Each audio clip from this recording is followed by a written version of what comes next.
love the chase and the hunt, and I set the pace when I'm running. I always. What's up, everybody, and welcome here to Wake Up Call with Dan Tortora inside of the Cafe Kubal Studios, hanging out with you where sports meets that thing called life. Appreciate your patience here this morning as we got set and ready to go post-Christmas. Can't believe Christmas is already here. I can't believe it happened, and I am honored that I got to spend some time with my family.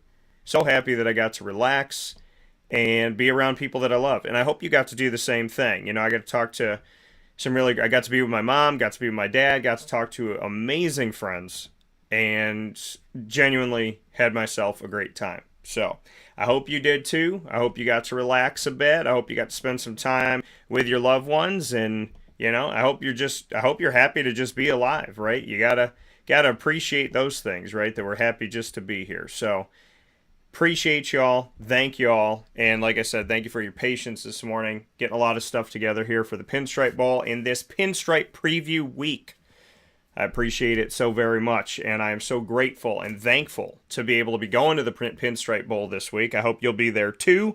I'll be on site on location at Yankee Stadium, and the Yankees got Aaron Judge coming back, which I'm ecstatic about that 9-year deal, making mega millions right now, $40 million a year on average he'll be making. So really happy about that. Happy about it's Christmas time. Happy that the lights are still going to be up. Maybe I could see the Christmas tree in Rockefeller. So looking forward to a lot of great things and festivities in New York City. I hope that you are going to be coming down as well and having some fun with us in the Bad Boy Mowers Pinstripe Bowl between the Minnesota Golden Gophers and the Syracuse Orange. Very, very much looking forward to that, and looking forward to this preview week. We're going to start things off with my conversations, my Q&As with coaches and players. Ecstatic to be able to bring this to you this morning and looking forward to it very, very much so.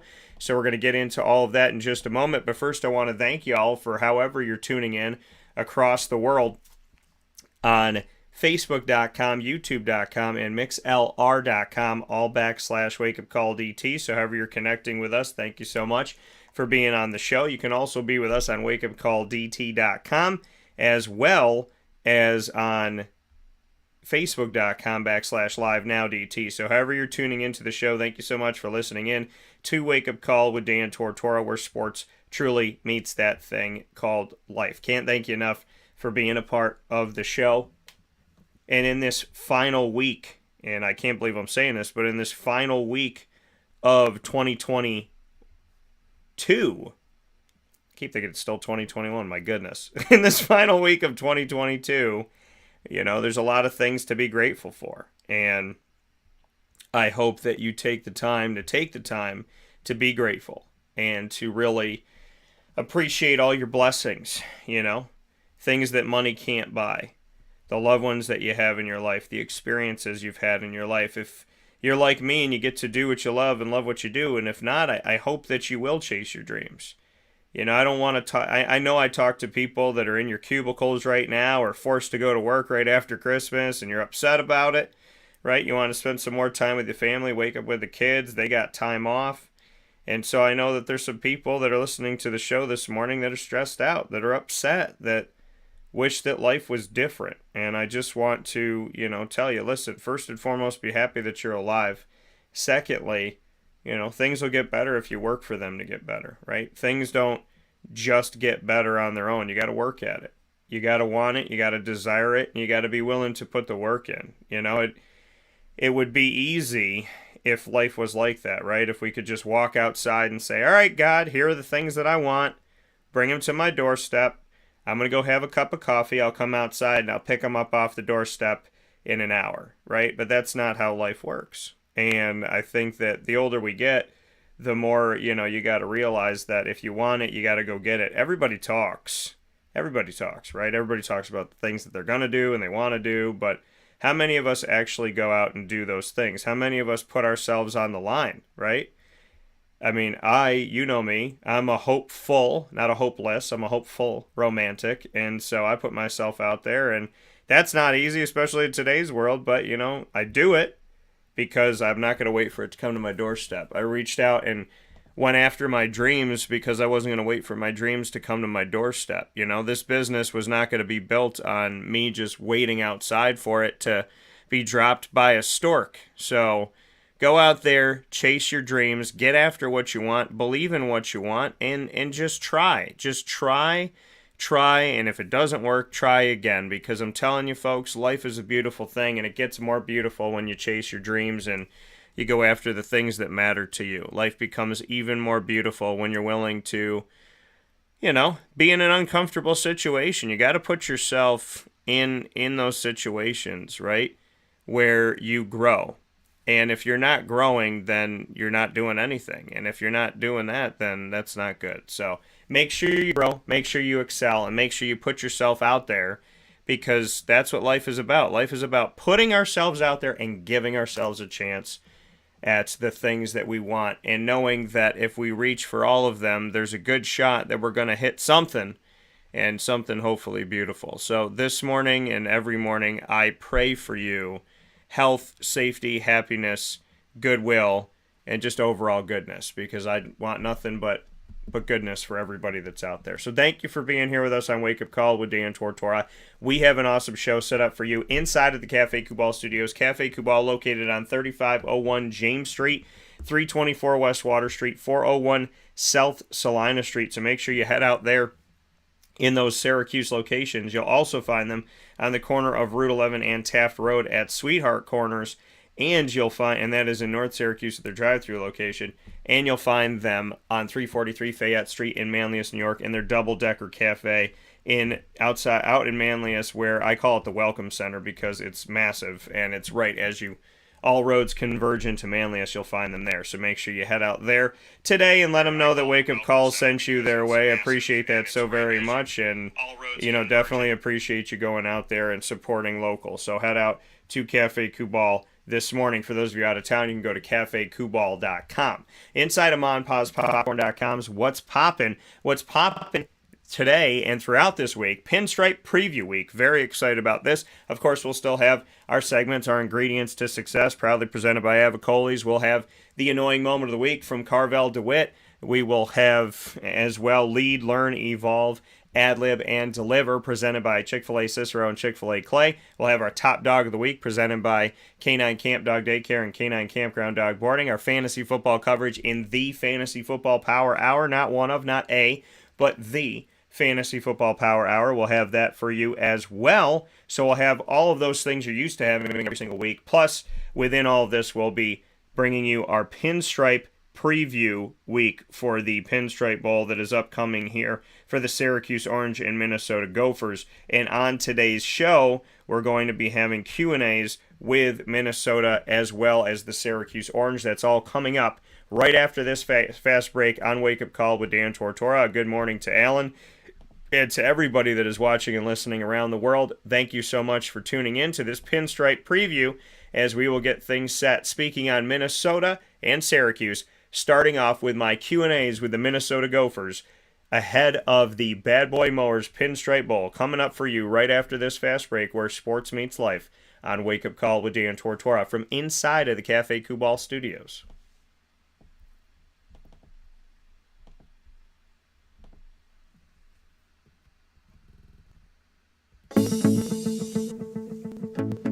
Avicoli's, located on the corner of Route 57 and Wetzel Road in Liverpool, New York, has been your trusted neighbor for decades. Located just steps from Liverpool High School, we're happy to have the Liverpool Warriors on-site, on-location broadcast at Avicoli's through Wake Up Call with Dan Tortora every single month, featuring student athletes, coaches, and administration throughout the year from Liverpool High School. Head out to Avicoli's today on the corner of Route 57 and Wetzel Road in Liverpool, New York, open Tuesday through Sunday for lunch, dinner, and drinks. We'd love to see you out there. And of course, you can call them at 315-622-5100 for takeout, delivery, and catering. That's 315-622-5100. And also find them on myavicolis.com. That's myavicollis.com.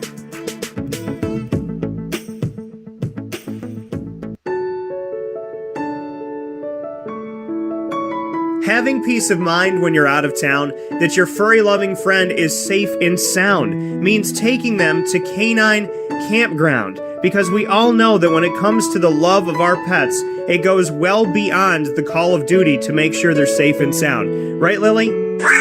So take a ride to 242 Johnson Street in East Syracuse, New York, and see Canine Campground and where your dog will be staying, in the classic cabin, the executive cabin, the grand cabin, or of course the luxury cabin, because if you know Lily, you know she loves luxury. Now you don't have to wait to the last minute to find a family member or a friend that'll take your dog for a few days. Call Canine Campground at 315-299-4013. That's 315-299-4013. Their drop-off and pickup times are Monday through Sunday. Check K9campground.com for more information. That's the letter K, the number 9, and campground spelled with a K.com. K9campground.com. When you're going out of town, bring your dog to Canine Campground.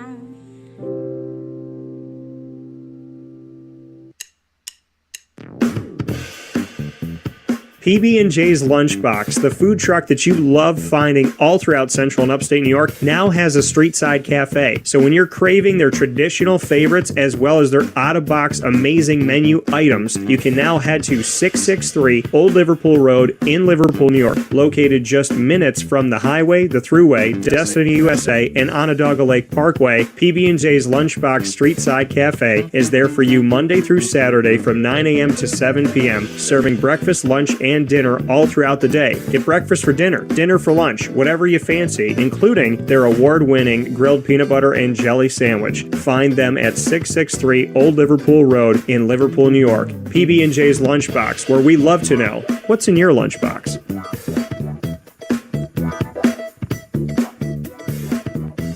This is a special message from 317 at Montgomery restaurant owner Joel Carpenter. Open Tuesday through Saturday for your dining pleasure on 317 Montgomery Street in Syracuse, New York. We wanted to be a part of the resurgence of Syracuse. We saw a lot of money being put into bringing people back downtown and thought that, we'd like to be a part of that. I love putting together a good dish where people see it first, they fall in love with it, and then it tastes just as good as it looks. We want to provide the best food in Syracuse that we possibly can, and we want you to leave here talking to your family, your friends about what you had to eat first and foremost, but also our service, and to walk out feeling like you're part of our family. I work out in the front of the house a lot, and I love walking to every single table, asking them how everything is, and people looking at me and smiling and saying, this is the most amazing short rib I've ever had. This is the most amazing filet I've ever had. And Donna is great. Sarah's amazing. Thank you for coming over and talking to us. And then them just being truly happy for the experience that they've gotten. 317 at Montgomery Restaurant, part of the fabric of downtown Syracuse, located on 317 Montgomery Street in Syracuse, New York. Open Tuesday through Saturday for a unique and memorable dining experience.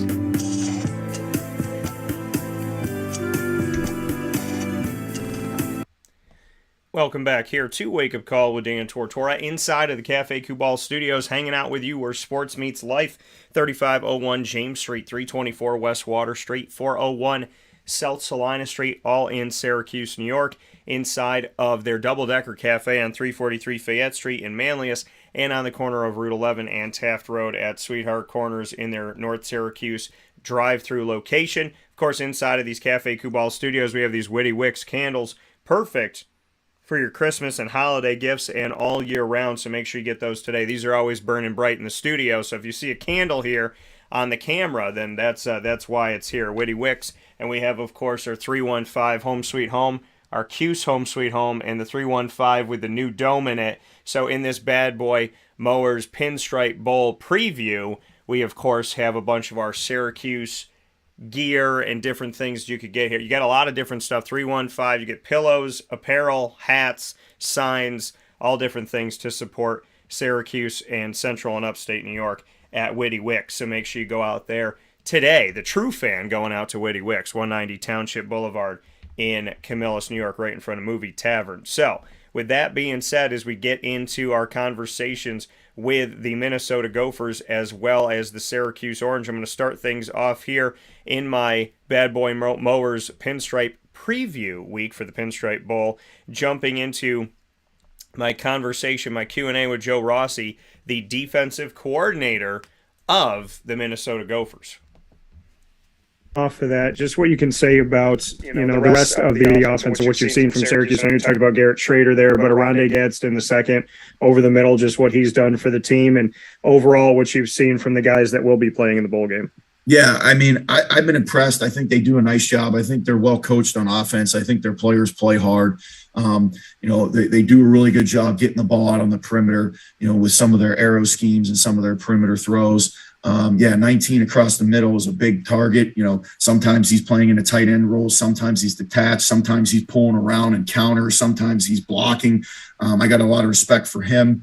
He does a lot of things that maybe are unseen, and maybe sometimes I know he's listed sometimes as a receiver, as a tight end. He's a hybrid type throwback player. So when they need to make a play, they want to get the ball to him. He catches balls in contested space and has a big catch radius. So, there's some other guys that have some speed, 82, 85 down the field, and get it and catch and go vertical, take the top off. I've been impressed, and, we're expecting to see them at their best. I know they had some injuries at the end of the season on the offensive line, at quarterback, and, time heals all wounds. And so we're going to see those guys humming at their best. That's what we're expecting. That coming in my conversation with Joe Rossi, the defensive coordinator of the Minnesota Gophers, here on Wake Up Call with Dan Tortora, where sports meets that thing called life. Up next in my coverage of the Pinstripe Bowl, heading in Pinstripe Preview Week, we have Minnesota Gophers offensive coordinator Kirk Ciarrocca, and this is what he had to say in our conversation. Going off of what you've seen from this defense, Syracuse has a bunch of players that entered the transfer portal, some getting ready for the NFL draft. So how are you preparing, knowing that some guys will be stepping up that either don't have a lot of film or have gotten a few pieces of experience out there this season, as opposed to Garrett Williams and Deuce Chestnut that were out there? Yeah, it's definitely a little bit different. We're probably a little bit more focused on the scheme, even though they're going to have a new guy calling it. So we really don't have a real idea of what he really likes, what's his twist going to be to the package. But the package is the way we're kind of approaching it. So we're focusing a lot more on scheme, and we'll have to adjust to some of the matchups as we get into the game and we see who we're playing against and what their strengths and weaknesses are. Going off of what you said, having interim defensive coordinator Nick Monroe out there for Syracuse and saying you don't really know some of the wrinkles that he might put in, what does that do for a coach, for you, in preparation for a coach on the other side that may throw something in that hasn't been seen this season? Yeah, I always feel like from a schematic standpoint or tendency standpoint, it's really advantage him with it, because I don't have any. Everybody has tendencies. He's looking at my self scout right now, and we have tendencies, right? And some of them, I don't really care that's a tendency. That's the way it's going to be, and so he knows that. But he doesn't have any tendencies. I don't have any idea what he likes when he's under pressure. What's he going to call? What's he going to do? So it's definitely an advantage them. I don't know Nick personally, but guys on our staff know him. I know he's a really good coach and a really bright guy. And we just got to be ready to react. But their scheme, just what they do is, enough of a headache for us, to be quite honest with you. So we just working really hard on the different multiple looks they might do and the different line games that they're going to do. Thanks, Coach. That coming from Kirk Ciarrocca, the offensive coordinator, and he said, advantage to Syracuse because, they said the scheme is going to give them enough, as he was talking about, the scheme is going to give them enough issues, enough problems, the 3-3-5, and then you add into it the fact that you have a coach in interim defensive coordinator Nick Monroe, where he doesn't know what Nick Monroe likes. He doesn't know, what he's going to kind of go for and different things that he's going to use, because we haven't seen him as a defensive coordinator yet. We've seen him as an assistant coach with the secondary for Syracuse. So this will be definitely an interesting opportunity for Nick Monroe and for Syracuse, and we'll see how Minnesota responds to it. Looking at the Minnesota Q&As with the student athletes, I had the opportunity in this Pinstripe preview to bring you conversations with Mariano, Sori-Marin, as well as Brevyn Spann-Ford joining the broadcast, and very excited to have them here on the show for the first time ever. So you're going to hear from Mariano first, and pretty cool, and somebody had said it from the Yankees organization, I believe it was, when we were on the call, that when you got a guy like Mariano coming into Yankee Stadium, how can you go wrong? So linebacker Mariano, Sori-Marin on the broadcast here on Wake Up Call with Dan Tortora in our Pinstripe preview week. Here's my conversation with Mariano.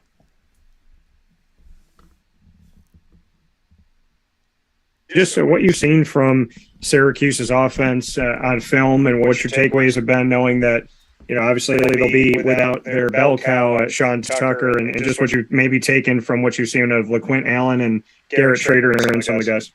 Yeah, they're a really explosive offense. Watching them on film, I know they'll be without their running back, but they're extremely explosive, and they have the ability to make plays in the run game as well as the pass game, and it really starts with their quarterback. He's tremendous. He has a tremendous ability to read defenses and make the second play we talk about. When you look at a lot of his explosive pass plays, it's because he has great pocket presence, and he has the ability to step up and scramble and get yards with his feet, or create the second play in the pass game with his receivers getting open. And we have to be prepared for that, and be prepared to stop their freshman running back that's going to step up for them as well. You spoke about food in New York, and as a proud Italian, I know that pizza is all over New York City. Is there any good pizza spot in Minnesota? Oh man, there's a bunch. My favorite pizza spot's got to be Young Joni, and it's a unique style of pizza where it's got an Asian flair to it, but that's usually the iconic spot where a lot of people go and get different types of Korean barbecue pizza. So that's the one I got to go with. I appreciate it, man. Thanks. Yep. Go to Randy Johnson. Korean barbecue pizza.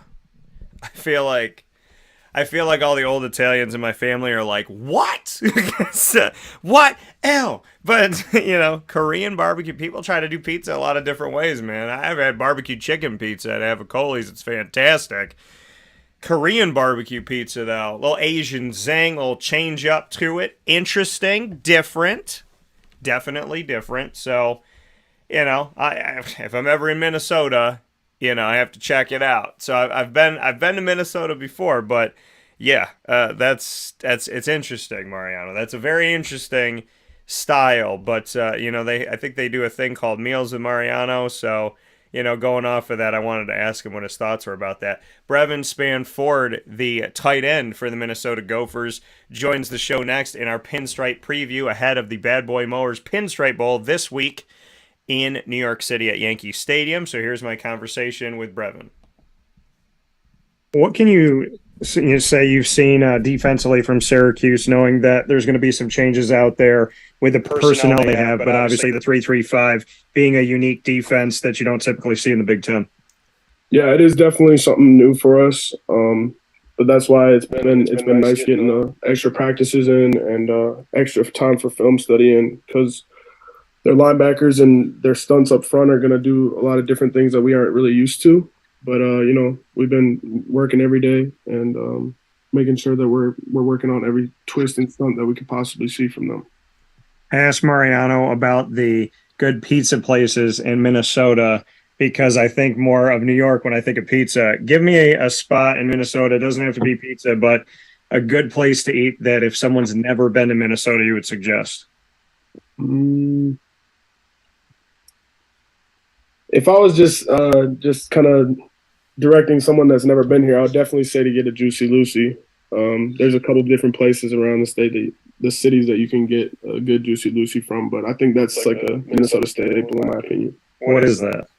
So it's a burger with the cheese inside the patty, and it originated here. There's a lot of that's up for debate where it started, but yeah, that's what I say. Thanks, Brevyn. I appreciate it. Mm-hmm. A juicy Lucy with the cheese in the patty. Something Minnesota-esque that you would have to go out and try. So Korean barbecue pizza and a juicy Lucy is what I would have to get out in Minnesota. Interesting food, but I appreciate the gentleman for sharing those with me. The Minnesota Gophers, for those of you that do not know, as they come in to this matchup in the Bad Boy Mowers Pinstripe Bowl, where they stand right now on the season. The Minnesota Gophers football team, their Golden Gophers football team, or Gophers for short. Those Minnesota Gophers so far this season, coming out of the Big Ten, head into the Bad Boy Mowers Pinstripe Bowl game with an overall record that puts them in a very at this point in the season, they had come in with a record that is going to be standing here at 8-4. Their 8-4 record, 5-4 in the Big Ten. They won their last game. They're 5-2 at home, 3-2 on the road, and they did not play on neutral ground this season. So they have a winning record away from home, which is a good thing to see. They started off the season against New Mexico State, defeated them 38-0. Then they were playing up against Western Illinois. Western Illinois, that game 62-10. They faced off against Colorado 49-7. And then they faced off against Michigan State, and that game against Michigan State, 34-7, won that game. Purdue, their homecoming game, was their first loss of the season.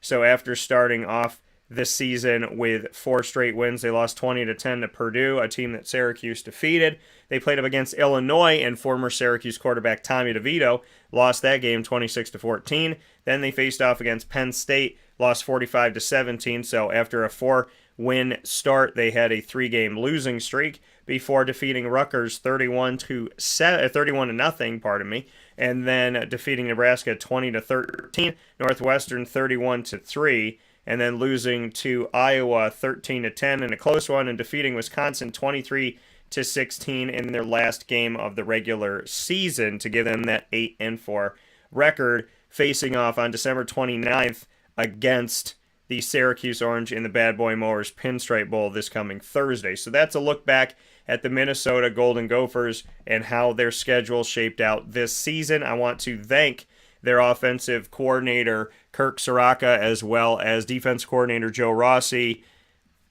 their tight end, Brevyn Spann-Ford, and linebacker Mariano Sori-Marin for being a part of the broadcast here in our Pinstripe preview week for the Bad Boy Mowers Pinstripe Bowl coming up between Minnesota and Syracuse. And coming up after this fast break, we'll jump into the Syracuse Orange, and then we'll take an overall look at bowl season, all coming up on Wake Up Call with Dan Tortora, where sports truly meets that thing called life. Thanks so much for being here with us every Monday through Friday from 9 a.m. to 11 a.m. Eastern Time.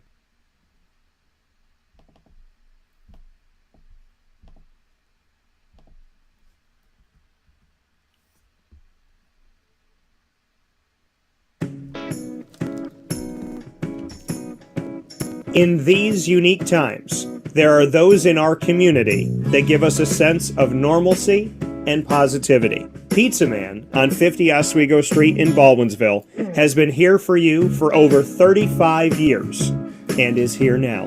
Call 315-638-1234 or order online at pizzamanbeeville.com to bring those familiar tastes into your home. And remember to come see our monthly on-site broadcasts centered around the community and our Baldwinsville Bees. Pizza Man in Baldwinsville. Any way you slice it, they are always here for you.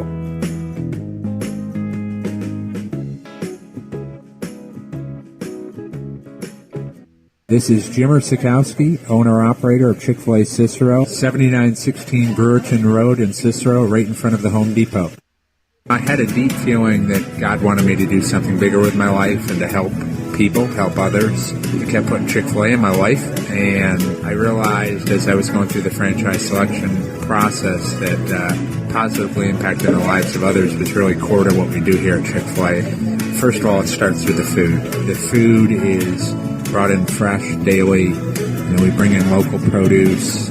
We prepare to order in the kitchen. We hand bread our chicken. We hand spin our milkshakes. It's great food. It doesn't taste like fast food. I think the second thing is the way people feel when they come in a Chick-fil-A restaurant. It's different. We try to treat people with intentional kindness here, which is very different and deeper than good customer service. And so I think it feels remarkable for most people to come in a Chick-fil-A restaurant. And then lastly, the impact that we try to have in the community is very different. It's a big part of the expectation of every operator of a Chick-fil-A restaurant is that they're actively engaged in their community, they're a leader in the community, and they're making a difference. When they realize that what we're striving to do is to shine a little light in their life, that's a very, very different experience than you will have in any other quick service restaurant. And it's that remarkable experience that I think people will emotionally connect with. I'm George Townsend of Honda City with some good advice when buying a new car. The true cost of owning a new car is determined by the appraised value when you trade it. No vehicle appraises higher than a Honda. Next, look for low APRs and deep discounts. You also want low maintenance costs and great fuel economy. That's why my advice to you is to buy a new Honda. Looking pre-owned, visit our Honda Certified Used Car Center. Honda City, 7140 Henry Clay Boulevard, Liverpool, or HondaCity-CNY.com. It would be a pity if you don't shop at Honda City. Our corporate purpose at Chick-fil-A is to glorify God by being faithful stewards of all that's entrusted to us and to positively influence all those who come in contact with Chick-fil-A. And what became increasingly clear from our success in Cicero is that people love Chick-fil-A. And also I think we recognized that, we had a great opportunity to grow the brand and grow our platform. I felt incredibly grateful when I was selected to be a Chick-fil-A operator. I think what it's meant for me, what I've come to realize on a very deep level is that this is a calling for me. It's not a career. It's not a job. The Lord called me to be a Chick-fil-A operator and to use these restaurants to glorify Him and to positively influence other people. I'm blessed. I'm very blessed. Head to Chick-fil-A Clay on 3974 State Route 31 in Liverpool, New York. Welcome back here to Wake Up Call with Dan Tortora inside of the Cafe Kubal studios, hanging out with you where sports meets that thing called life. Cafe Kubal on 3501 James Street, 324 West Water Street, 401 South Salina Street, all in Syracuse, New York, on the corner of Route 11 and Taft Road at Sweetheart Corners in North Syracuse. And you can also, and that's their drive-through location, and you could also find them on 343 Fayette Street in Manlius, New York, as well, in their giant behemoth of a brown stripe building. It looks like coffee being poured. It's a brown stripes. You come in to Manlius, you can't miss the building. It's right there in front of you where all roads converge into Manlius, so make sure you head out to that location today on 343 Fayette Street in Manlius, New York, and support local at Cafe Kubal, as well as supporting local. And in my studio, I have all these things from Witty Wicks.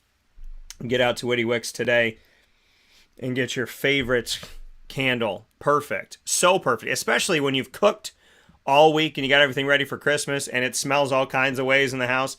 Get some Witty Wicks candles, light them up, and let them sit there and take all of that food smell of the cooking and the burning maybe and turn it into some awesome smells from Witty Wicks. So thank you to everybody that goes out to Witty Wicks as well and supports. And we have the 315 and the Q signs and the Q pillows and the 315 pillows that say Syracuse on them and whatnot.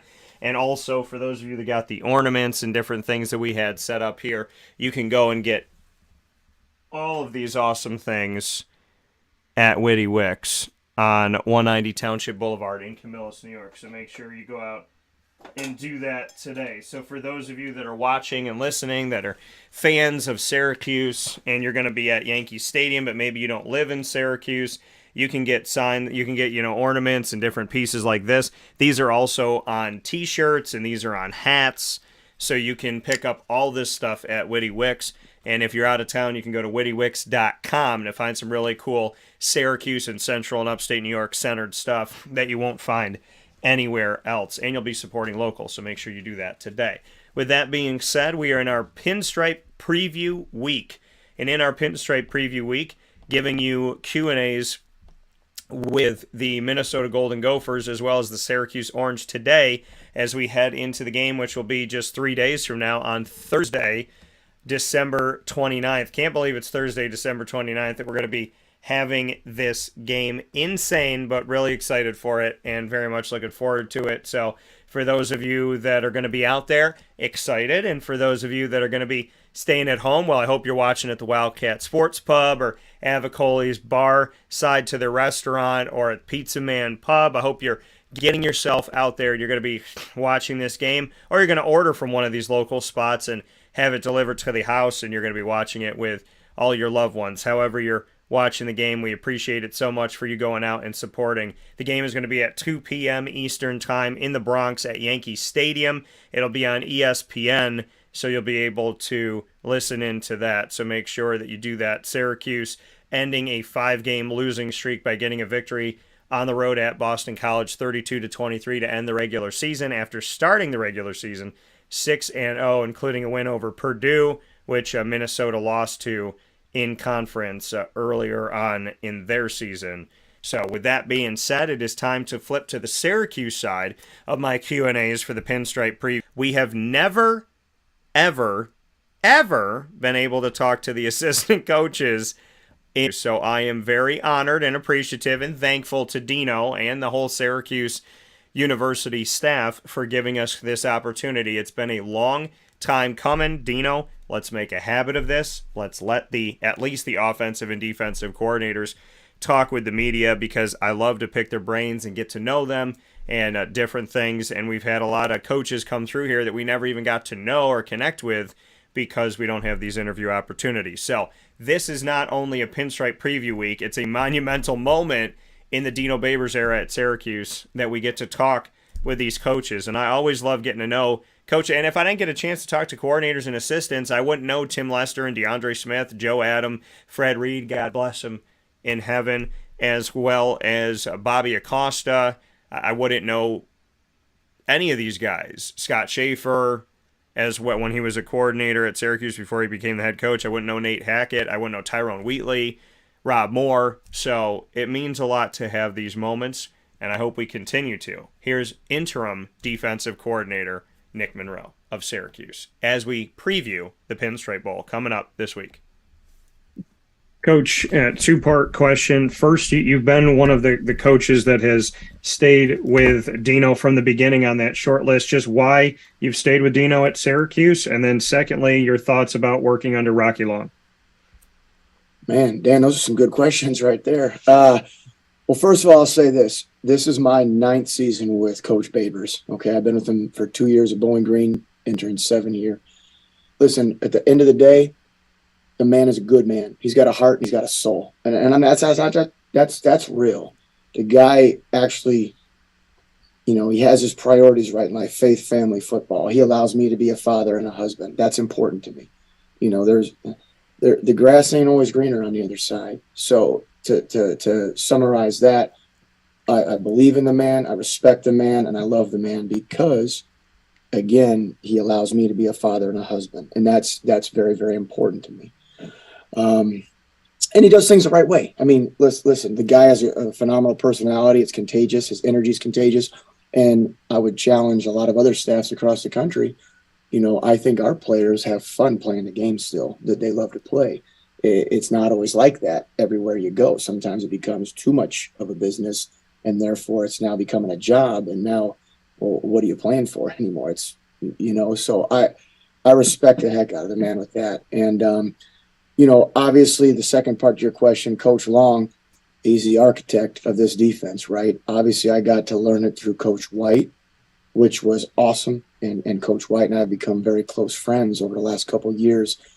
But I don't want to steal Coach Babers' like movie line, thunder deals or anything, but I know he said something the other day about how Coach Long's kind of like, I guess he would be like Obi-Wan, right? Like he's almost Yoda, if you will, I guess, in that regard, right? So, it is very humbling And it's almost like this. The way I approach it now is, hey, I'm just like a player again, and I'm going to relearn it as a player with zero thoughts pre-snap, with zero ego, with zero mindset as far as, oh, yeah, well, this is how we did it, or this is why we – nah, I'm just going to erase everything in that regard and relearn it as a player. That way there's a lot of different nuances and there's a lot of bit of offshoots to it. So honestly, it is very exciting to get a chance to be around somebody with that kind of knowledge. And it's been the innovator of this defense. Thanks, Nick. Appreciate you. Yes, sir. Emily? That coming from Nick Monroe. And Nick Monroe, just love the fact that we've gotten a talk here on the broadcast finally, and just have a conversation about it, and I love what he said there. Rocky Long, when he talked about Dino always making his movie references, and he said, if you look at, and I said this, you got the Jedi trainee and the Jedi master, right? Tony White was trained under Rocky Long, so you get to keep the 3-3-5. And when people, freak out that Tony White left, you're like, okay, well, Tony White left, the Jedi trainee, but the Jedi Master is coming in Rocky Long. And I love how he went one step further. He's like, Jedi Master. He's like, nah, he's more like Rocky. Rocky Long is more like Yoda. And I love that, 3-3-5, we will run, but it's really, really cool. So definitely excited to have Rocky Long in the building, and excited that Nick Monroe gets to have this opportunity before that happens. Coming up next, the man that was elevated from quarterbacks coach to offensive coordinator, who tells me in this conversation he's staying quarterbacks coach as he assumes the role of offensive coordinator. So we got to break some news through Wake Up Call in this conversation with Jason Beck, which is right here, right now. Well, Coach, seeing that you've been with Coach and I for such a long time, and now having the opportunity to have the reins of an offense and get to call your shots the way that you want it to, just what that moment is like for you in your history as a coach, and how you envision stepping forward leading an entire offense. Yeah, it's been something I've been prepared for and preparing for a while, and always at Virginia, it was always a thing with Coach Mendenhall where if anything happened, I knew I was in a position to become the coordinator. And, the way we've operated and worked together, it's a change, but not a huge change. I've been just really involved with game planning and organization and all those things. So it's just, I'm different, and so I'll do things a little differently, but at the same time, nothing too drastic. And then it really comes down to our staff. We have a great offensive staff, and each of those coaches and everybody involved, it's definitely a team effort, and it's all of us working together to just keep getting better and giving our guys the best chance they can to be successful. Do you look to bring in a quarterback's coach with you having had that job, or will you assume that as coordinator to continue looking at the quarterbacks more specifically? Yeah, I'll stick with the quarterbacks and keep that going, and then bring in to fill in the other spot. Thank you.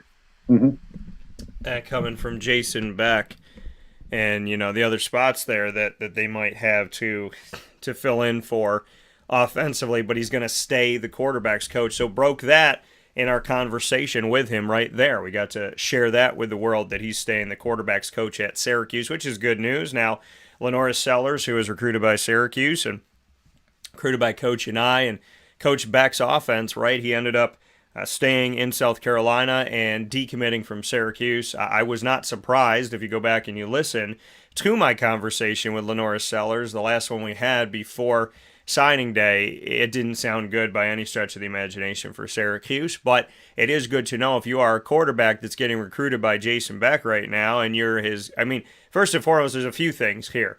If you're getting recruited by Jason Beck and he's the quarterback's coach, and now he's the offensive coordinator, that's even better for you. If you're Garrett Shrader in that whole quarterback room, you know that there's continuity in that your quarterback coach is staying. Now he's the offensive coordinator, so the guy that was training you is now overseeing the entire offense. And on top of all of that, there is that connection and that bond that he's going to keep with you. So now that he's offensive coordinator, you're not going to have a new quarterback coach come in, which is a beautiful thing. So you see your guy stay with the program, move up in the program, and then also keep his job specifically with the quarterbacks is a good thing for all involved, in my opinion, and I think Garrett Shrader seconds that. And here is my conversation. Coming up here in just a moment, we're going to hear from Garrett Shrader, but not before we hear from linebacker Marlowe Wax Jr.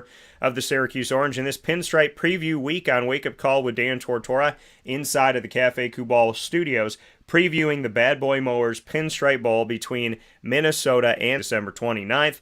We'll have our conversation with Mr. Marlowe Wax right here on Wake Up Call with Dan Tortora next.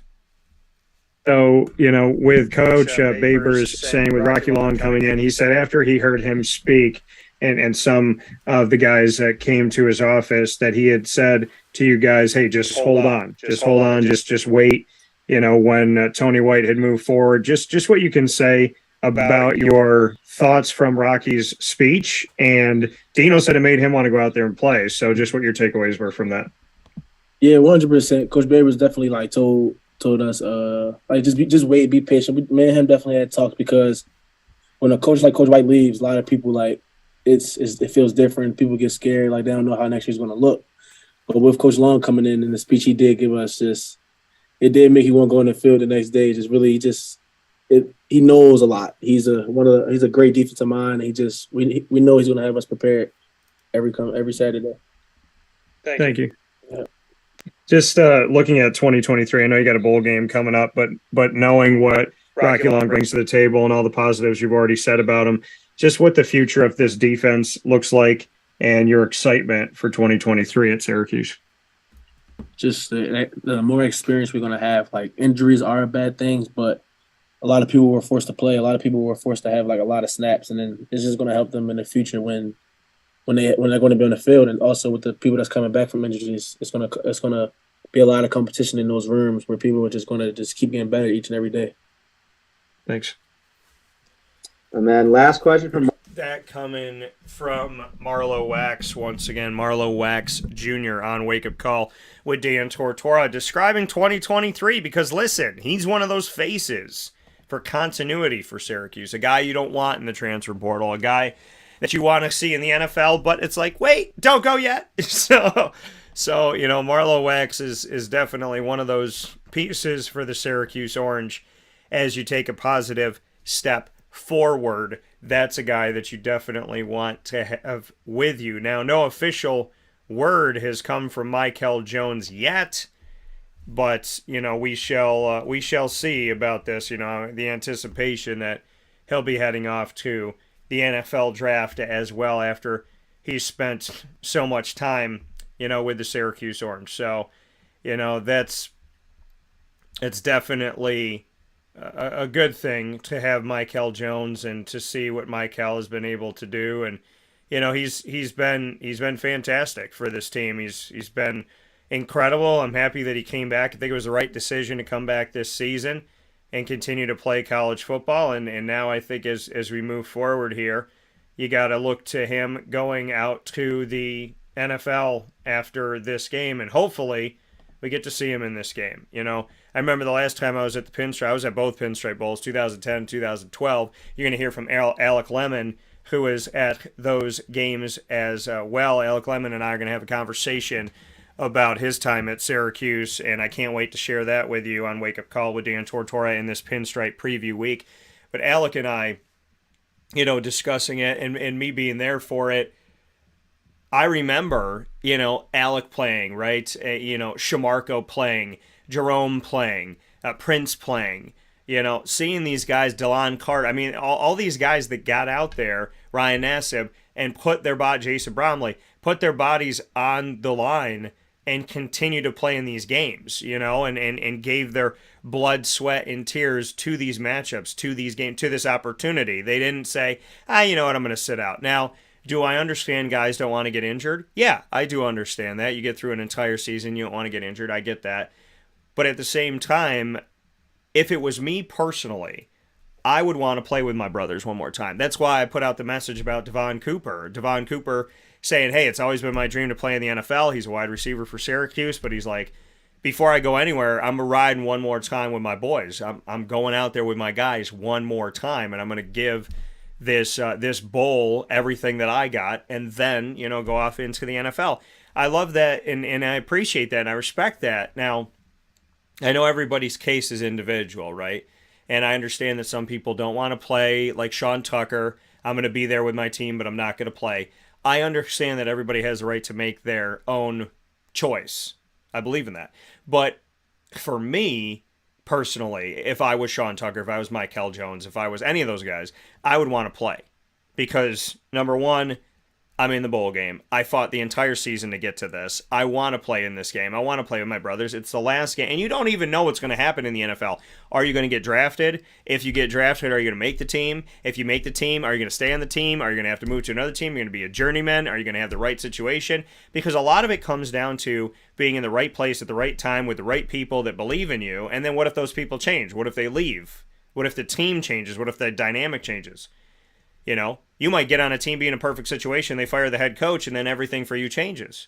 So knowing that you definitely have this Pinstripe Bowl game and not knowing what you're going to have in the NFL, I would want to play this game. And I want to play it with all my blood, sweat, and tears that I put into this and put into the season. I would want to see it culminate into this game, into something special. And I'd want to give us the best chance to win.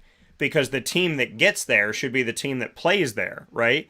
Not the team that gets there and it's like, okay, well, now we're a shell of it. And of the 30 guys that brought us here, we're going to play 16 of them. You know what I mean? So I would like for that to be something that should happen, right? You should play in the bowl game.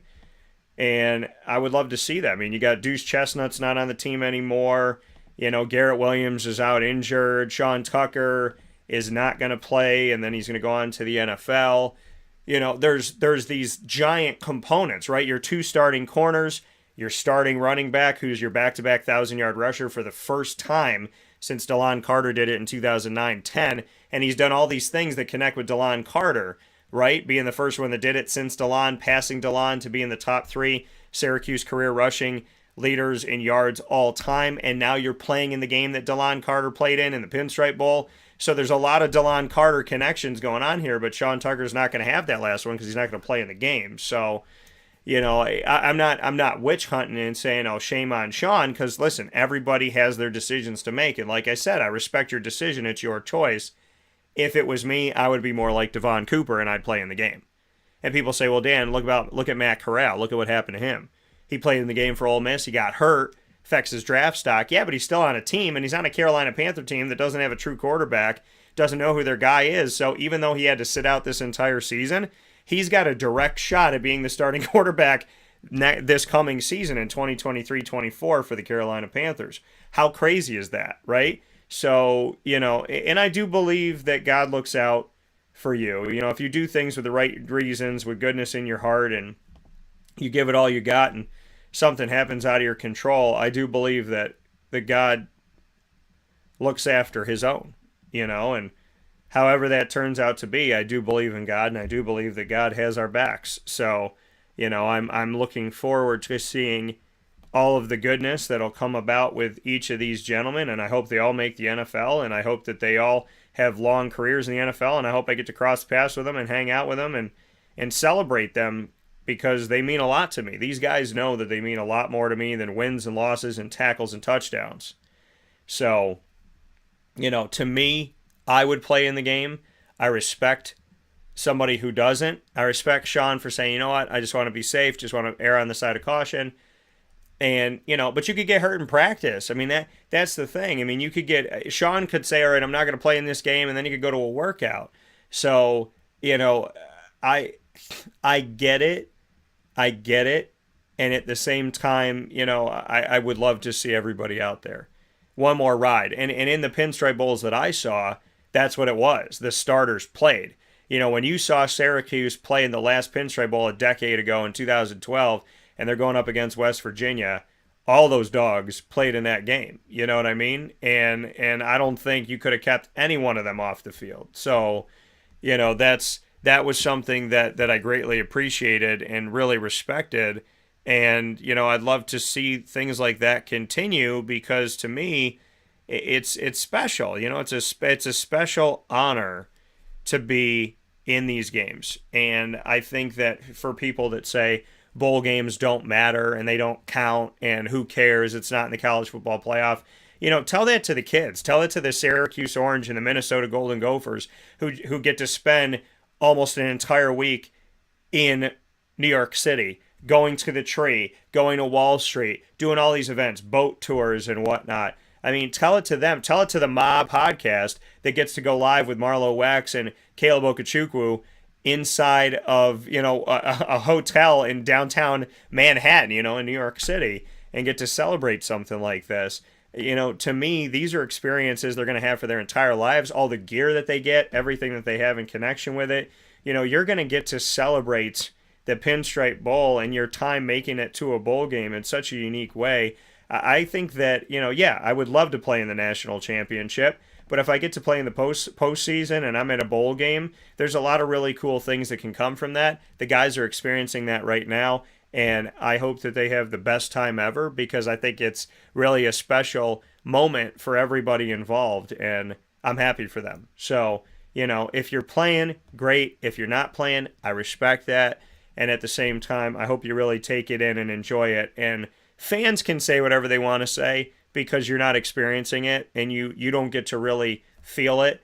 But if I was a player and I was in this Pinstripe Bowl week and I get to do all the festivities and I get to play the game, I would feel like I've already won the game by just being treated with this orange carpet, right? This golden carpet for the Gophers, to have these laid out for you and have an entire city dedicate itself to you for so many days and celebrating you and just you being a part of that. And in New York, and of all places for these two teams, New York City, right? One of the biggest cities in the world, one of the most well-known places in the entire world, a place that everybody looks at and stares at. And you're playing the game 2 days before people line up to watch the ball drop in arguably the most iconic place to watch it drop. So I think that bowl games matter, and I definitely think that these opportunities for these teams matter. And I would venture to tell you that Minnesota coaches and student athletes and Syracuse coaches and student athletes would fight anybody on the conversation, debate anybody in the conversation that, you know, this game didn't mean anything, when they're making all types of memories that are on and off the football field. And speaking of on the football field, before we take our another step aside here in the Pinstripe preview, previewing the Bad Boy Mowers Pinstripe Bowl between the Minnesota Golden Gophers and the Syracuse Orange, I have my final Q&A of today's broadcast, and that featuring quarterback of the Syracuse Orange and one of my favorite players in Syracuse history. I do. There's, you know, I love the way he plays, but I also love that he is who he is, and he's not afraid to be that. And I just appreciate the fact that Garrett is so very Garrett. Garrett Shrader, up next. So with knowing that Jason Beck not only is going to be the offensive coordinator, but remaining the quarterback's coach, just what that does for you to keep that leadership and keep all the things that he's taught you, and with him moving into that new role, staying quarterback coach. I mean, it's all he addressed that as soon as he was named, and I think ultimately it's best. And you know, he doesn't just want to be a coordinator and go out and just tell everybody what to do. And you know, he definitely loves coaching, and you can see that every single day. So I think it was important for him to still have and teach the position and be in that room every day. And so I mean, that's exciting. And you know, he's my favorite coordinator and favorite quarterback coach I think I've had so far. So just being able to continue to build that relationship, and just how much I've developed personally and this offense from last year, it's exciting to see, because we're only going to get that much better going into this year. So I'm definitely looking forward to it. Thanks, Garrett. And Garrett, for the Minnesota defensive coordinator, he compared you to Ben Roethlisberger. Have you ever taken that comparison, and what are your thoughts on that? I don't think so. there was actually a running joke when maybe when I was hurt, when I was banged up. But there was a running joke that, because normally you go watch guys you like to play. So, I always watch Brett Favre, Mahomes, and Aaron Rodgers and guys like that. I was like, when my foot got all banged up, there was a running joke that I need to go watch Ben Roethlisberger highlights, towards the back half of his career and work on the pump fakes and stuff. But, I'm feeling way better. I'm better now. So, I don't know. I've never heard that before, though. It's interesting. Depends on what games you watch. Thanks, Garrett. That coming once again from Garrett Shrader here on Wake Up Call with Dan Tortora inside of the Cafe Kubal Studios, where sports meets life. And I appreciate Garrett as always. Yeah, but that's what I heard. You're right, Joe Rossi comparing him to Ben Roethlisberger, and so like he said, game is the Syracuse Orange. Get ready on this next game, the 13th game of their season. They don't always have a 13th game, so I think fans above all should be very happy that this 7-5 team has another game to go. We'll talk about Syracuse's season in review right after this fast break on Wake Up Call with Dan Tortora inside of the Pinstripe preview as we get ready for the Bad Boy Mowers Pinstripe Bowl coming up this Thursday, December 29th, between the Minnesota Golden Gophers and the Syracuse Orange. That here on Wake Up Call with Dan Tortora inside the Cafe Kubal Studios continues today and continues this week right after this.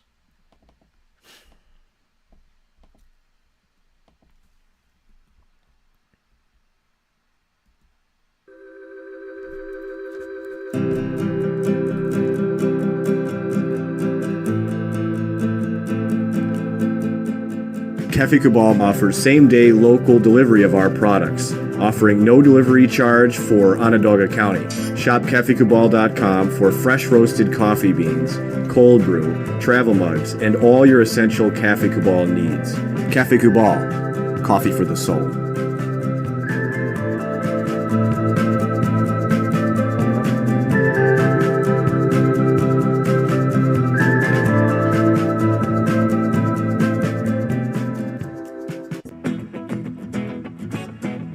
This is Amy from Mother's Cupboard, home of the whole frittata. We are open daily 6 a.m. to 1:30 p.m. For takeout orders, call 315-432-0942 and tune in to Wake Up Call with Dan Tortora for our monthly food challenge and try our Wake Up Call signature menu item available 7 days a week. Here at Mother's Cupboard, we are Central New York, and it's our honor to serve you. Ma and Pa's Kettle Corn and Popcorn Factory remind us that every day is worth celebrating. Find them at 201 Old 7th North Street in Liverpool, New York. Open Monday through Saturday in-store and all the time online at maandpaspopcorn.com. Serving our Central New York community and beyond, you can order all throughout the country at maandpaspopcorn.com. And remember to get your tins, which have in-store half-price refills forever. Ma and Pa's Kettle Corn and Popcorn Factory, available to you for fundraising and all of your events by calling 315-450-6272. That's 315-450-6272. Ma and Pa's Kettle Corn and Popcorn Factory. How corny are you?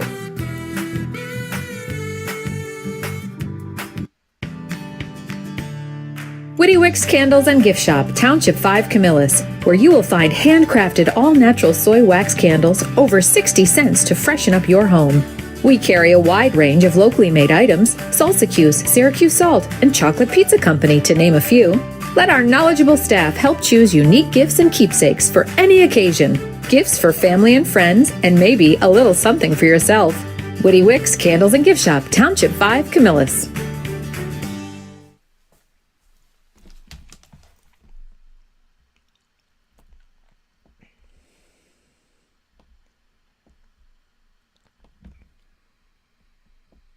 This is a special message from Merritt Brady, owner-operator of Chick-fil-A Watertown on 1290 Arsenal Street in Watertown, New York. Chick-fil-A for me has always been about the people. I think it starts with the strength and leadership of the Cathy family. It's just amazing to see a family-run business reach the altitude that they have Second mile service is something that we embodied at my previous business, and the ability to make people feel like they're the only person at your establishment, that you are there to serve them that day, and looking for those extra ways to make them happy, to anticipate what they need next is what makes me tick. And I'm going to have so many opportunities at Chick-fil-A to do that. It's one of my favorite things to eat in the world.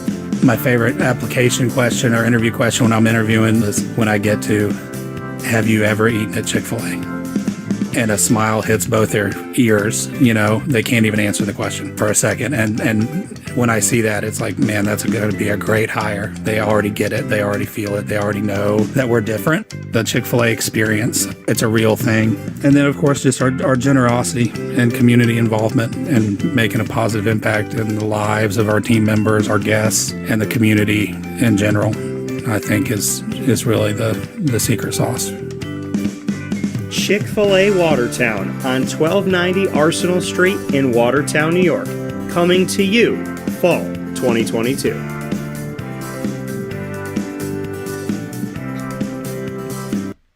Welcome back here to Wake Up Call with Dan Tortora inside of the Cafe Kubal Studios, hanging out with you where sports meets that thing called life. Hope you're having yourselves a fantastic morning this morning and appreciate you so much for being here on Wake Up Call with Dan Tortora, and definitely appreciate you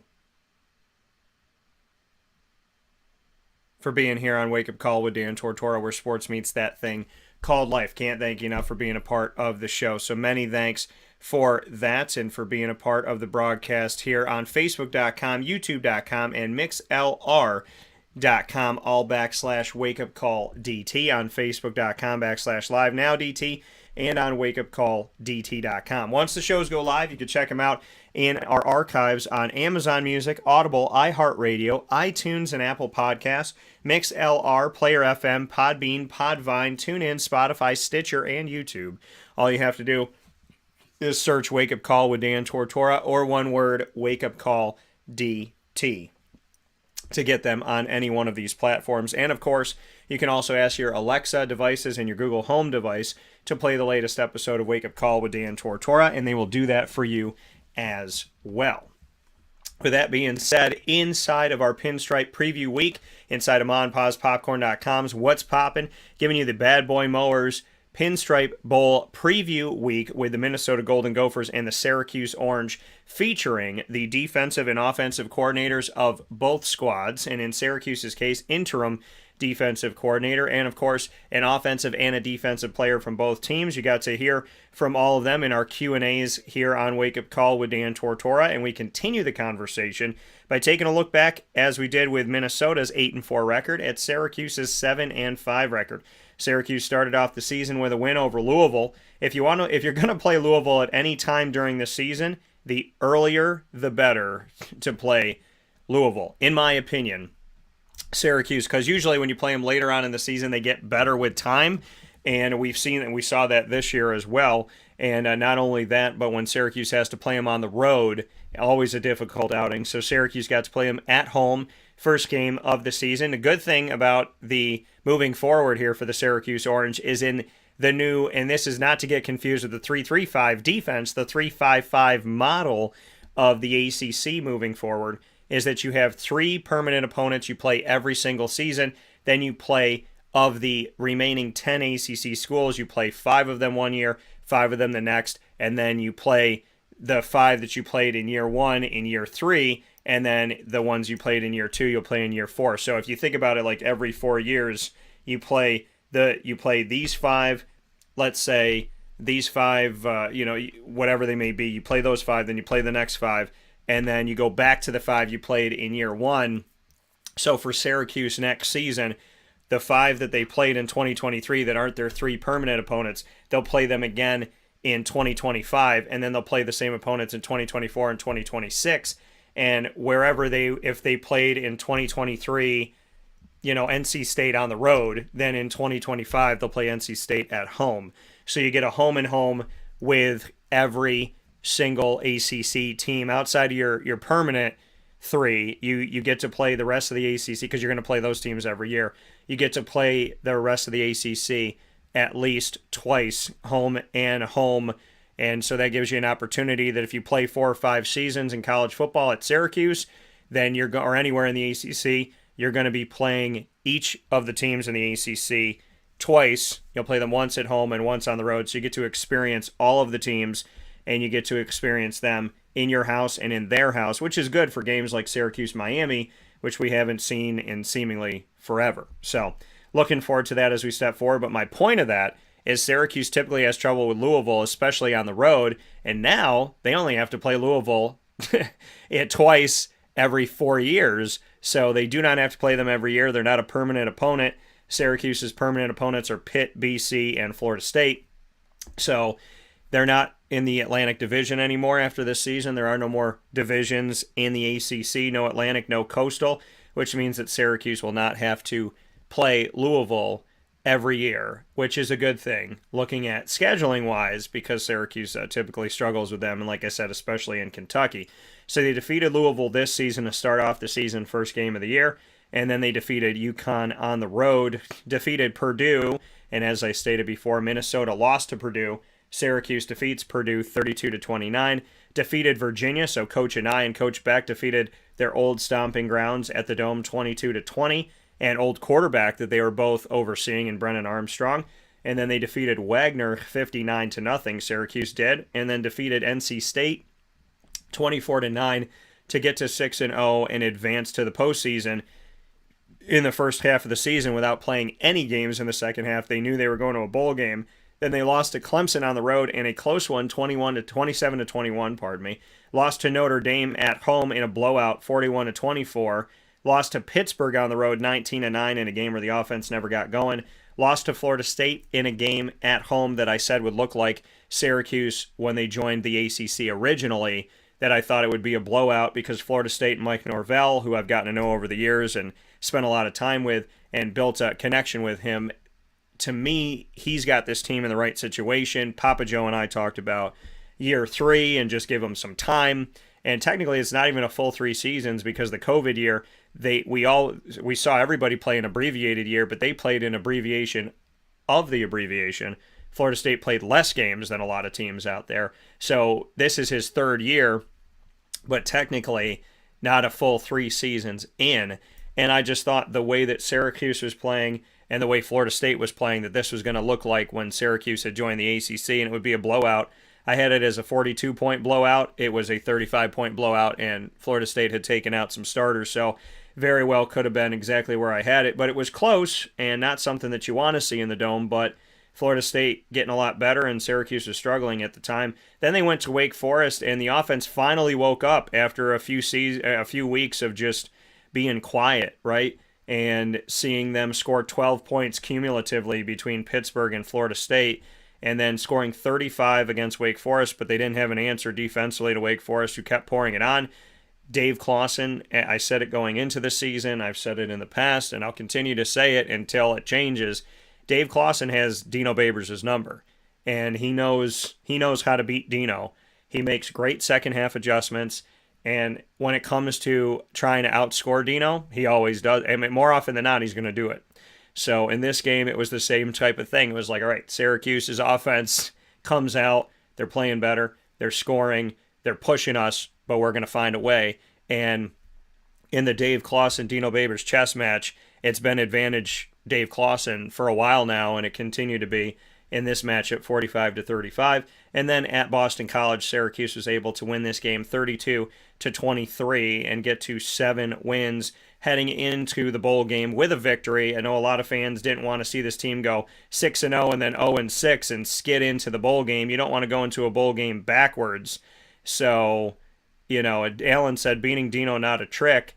And so the thing is, when you look at this, Alan, Syracuse going up against Wake Forest, Dave Clawson just runs the chess match better. He just does. Speaking specifically on halftime adjustments and on, just coaching, Dave Clawson has outcoached Dino Babers in these games that they played up against Wake Forest. So, that's something that I see specifically from year to year. Again, Syracuse will not be playing Wake Forest every season now because of the new 3-5-5 situation scheduling wise for the Atlantic Coast Conference and not having divisions anymore. But Syracuse winning that last game of the season helps them to not back into the bowl game. And now they have Minnesota. There's new life. There's a new feel around the program.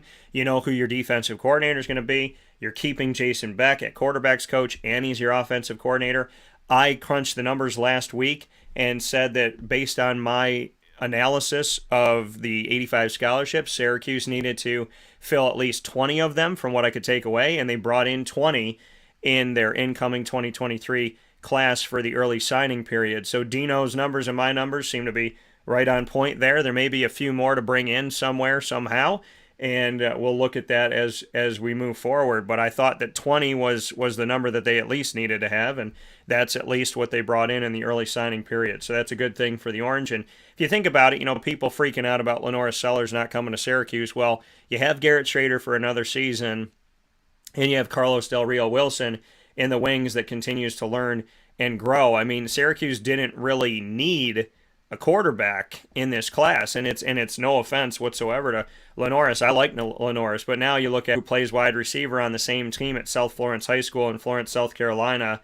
You're probably not going to get him. I thought that maybe recruiting Jaden was a way to try and secure Lenoris by saying, okay, we're going to take you and we're going to offer your brother. So if you come to Syracuse, you'll have an opportunity to play with him again. I think that there's obviously, in my opinion, not anything the coaching staff said to me, just in my opinion, looking at offering brothers, that, if you wanted Lenoris, offering Jaden kind of helps you out. And now let's see if that offer holds true. I mean, Jacobian Morgan, going back to the quarterbacks, he's still on the team. Justin Lamson is still on the team from California. I would like him to stay. He redshirt freshman this year. He got injured. So I'd like him to continue to be on the team, but we'll see. But they have Luke McPhail, who's on the team as well. That's what so you got Jacobian Morgan, Justin Lamson, Carlos Del Rio Wilson, Luke McPhail, and Garrett Shrader. You move forward with Lamson and Del Rio Wilson. I feel good about that, with Garrett Shrader starting. And then Jacobian Morgan, we still haven't seen really much of anything of him. And in the moments that we did see him, he didn't do half bad. So maybe that can be something to build forward toward in the future. So again, I don't think that Syracuse needed a quarterback in this cycle. Alan saying, Dino, unfortunate, has no halftime adjustment against anyone I know of, one-dimensional coach. So, yeah, halftime adjustments have been an issue for Syracuse, and that's definitely a real thing, and so I can second that. That the halftime adjustments have definitely been a problem for the Syracuse Orange, or lack thereof, and so I get that completely, and I get Alan's point. I think what Alan's saying is, okay, Dan, he doesn't adjust to Dave Clawson, but who does he adjust to? So I get where you're going with that, and I can understand that there's some frustration out there with the fans. So I do understand that, but at the same time, the halftime adjustments have definitely been a problem for the is, okay, Dan, he doesn't adjust to Dave Clawson, but who does he adjust to? So I get where you're going with that, and I can, I can understand that there's some frustration out there with the fans. So I do. Some other things come in here is, and okay, Dan, he doesn't adjust to Dave Clawson, but who does he adjust to? When you're talking about anybody, to be, you may not agree with someone, but it is important to be respectful. And there's two things I've asked for on my show forever. And that's to be respectful and justify your opinion. And they're not mutually exclusive. So if you're not respectful to me, to the players, to the coaches, to other people that are watching and listening to the show, then, we're not going to share your thoughts publicly, and, we're just going to let it move on. I think, and Alan, obviously you're not being included in this, you're stating your opinion and you're not being disrespectful to anybody, so, that's why we shared it. But there are people out there that don't, and I am very protective of the players and the coaches, because I don't find it right for, people to say certain things, and, and the thing is, to some of the other points that are out there, yeah, we all have our free will to do what we want to do and not, but again, with these bowl games, this is not me chastising anybody for not playing in the bowl game. All I said is I would play in the bowl game. If it was me, I would play in the bowl game. If I had the opportunity to play one more game with my brothers, I would do it. You can't sit here and tell me, well, Dan, you're not in that situation, so who cares? If I was in that situation, I would play in the bowl game. Right? And that's just me. I think there's, and again, I respect Sean for not doing it. I understand. If I'm Sean Tucker, I got to really have a heart-to-heart with myself and figure things out. Like Garrett Williams, he's coming off an injury. So, whether he wanted to play or not, he's not going to be playing in the bowl game. But in the case of Sean Tucker, I respect Sean. I love Sean. I've defended Sean. I've been there for Sean. And I love talking with Sean. So don't get it twisted. I have no problem with Sean doing it. And if I had a problem with it doing it, what does it matter? I'm not Sean's family. I'm not Sean Tucker. Everybody can have an opinion, but ultimately you have to be happy in the decision that you make. All I said was if I was on Syracuse's team right now, I would play in the bowl game. If I was on Minnesota's team right now, I would play in the bowl game. Because going to the Pinstripe Bowl in 2010, going to the Pinstripe Bowl in 2012, and watching Syracuse, the guys played, right? Antoine Bailey wanted to be out there. These guys wanted to be on the field. And unless they were injured, they were on the field. And so seeing a decade later that, things have changed in football and guys kind of opt out of these things. I didn't even know in the past that you could turn around and opt out. And now that that's a thing that you can, it's hard for me to see it because I would want to play, but I respect it. I'm going to be happy that Sean is a Syracuse Orange player forever. I'm going to root for him in the NFL. I hope that he gets drafted to a team that respects him and loves him. I hope that he gets in there, finds a good situation, makes his hay. I hope I get to see him again, interview him again, talk with him, and whatever he does in his life, I'm proud of him. I'm happy for him. He's one of the greatest running backs in Syracuse Orange football history, and I got to see him, and you got to see him in real time. I didn't get to grow up watching Jim Brown. It was before me. I didn't get to grow up watching Ernie Davis. It was before me. I didn't get to grow up watching Floyd Little. It was before me. But I got to see Sean Tucker as an adult right in front of my face. I got to cover him. I got to interview him. I got to be a part of his history at Syracuse. And I love that. And and I use Sean as an example of opting out of the bowl game. But again, listen, you got to do what's best for you and what you think is right for you. And I respect that. I 100% respect that. So to the disrespectful people out there that can't respect a difference of opinion, because in today's world, apparently you have to agree with everybody or it's piss all, that's not the way to live life. And that's what gets you lonely. And so, I think Devon Cooper says, I want to play. Sean Tucker says, I don't want to play. And, other people follow suit around the country. And I respect them both. And I love them up both. And I want them both to succeed and make it to the NFL.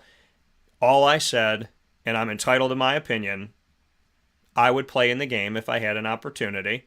And I understand the people that don't. I don't know what's wrong with that statement. That's me saying, I would do this, but I understand if you do the opposite. If we lived in a world where people could say that to each other, like, hey, I would go right, but I'm okay if you go left, then what are you fighting about? Why are you personally attacking people?